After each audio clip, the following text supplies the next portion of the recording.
Hi hello ನಮಸ್ಕಾರ ಸ್ನೇಹಿತರೆ, ನಿಮ್ಮೆಲ್ರಿಗೂ ವರ್ಷೀಸ್ ವರ್ಡ್ ಚಾನಲ್ಗೆ ಸ್ವಾಗತ ಸುಸ್ವಾಗತ. ಇವತ್ತು ನಾನು ಗಟ್ಟಿಬೇಳೆ ಮತ್ತು ಪುದೀನ ಚಟ್ನಿ ಮಾಡಬೇಕು ಅಂತ ಹೇಳಿ ಅನ್ಕೊಂಡಿದ್ದೆ. ಅದಕ್ಕೋಸ್ಕರ ಎಲ್ಲ ಪಲ್ಯಗಳನ್ನು ನಾನು ನೀಟಾಗಿ ಬೇರೆ ಬೇರೆ ನೀರಲ್ಲಿ ಸ್ವಚ್ಛವಾಗಿ ತೊಳೆಯಕತ್ತೀನಿ. ಮೊದಲನೇದಾಗಿ ಪುದೀನ ಸೊಪ್ಪನ್ನು ತೊಳೆದೆ, ನಂತರದೊಳಗೆ ಮೆಂತ್ಯ ಸೊಪ್ಪನ್ನು, ಆಮೇಲೆ ಕೊತ್ತಂಬರಿಯನ್ನು ಸ್ವಚ್ಛವಾಗಿ ತೊಳೆದೆ. ಇದನ್ನು ತೊಳೆಯೋದ್ರ ಕಾರಣ ಏನು ಅಂತಂದ್ರೆ ಇದರಲ್ಲಿ ಇರ್ತಕ್ಕಂತಹ ಧೂಳು ಕುಸ್ಮಲಗಳು ಏನಿದ್ರು ಹೋಗ್ತಾವ ಅಂತ.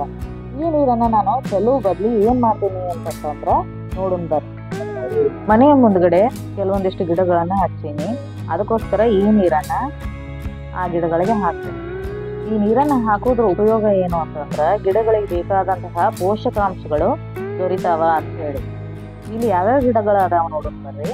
ಶೋ ಗಿಡ ಐತಿ, ಲಿಂಗದ ಹೂವಿನ ಗಿಡ, ಅಲೋವೆರಾ, ಮತ್ತು ತುಳಸಿ, ಅಜ್ವಾನ ಗಿಡ, ಕಾಮಕಸ್ತೂರಿ, ಕರಿಬೇವು, ದಾಸವಾಳ ಗಿಡ. ಇನ್ನು ಮಳೆಗಾಲ ಬಂತು, ಎಲ್ಲರೂ ಗಿಡಗಳು ಹಚ್ಚಿರಿ, ಚೆನ್ನಾಗಿ ಬೆಳಿತಾವ. ಯಾರ್ಯಾರು ಯಾವ ಗಿಡಗಳನ್ನು ಹಚ್ಚಿರಿ ಅಂತ ಕಮೆಂಟ್ ಮಾಡಿರಿ. Thank you all.